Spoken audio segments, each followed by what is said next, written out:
Yan na guys, oh. Si number 1. Fresh na fresh. Galing sa bukid. Oh. Suwabe guys. Laki, oh. Malilit pa yan. Yung malalaki nandun.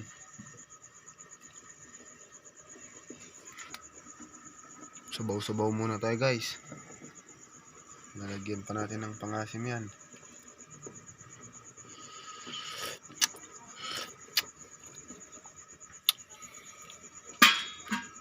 Suwabe George. Ganda ng kulay niya guys, oh. Mabula-bula pa.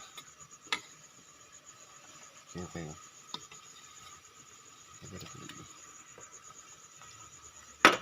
Siyempre, hindi mawawala ito. Tatat na guys, sabaw.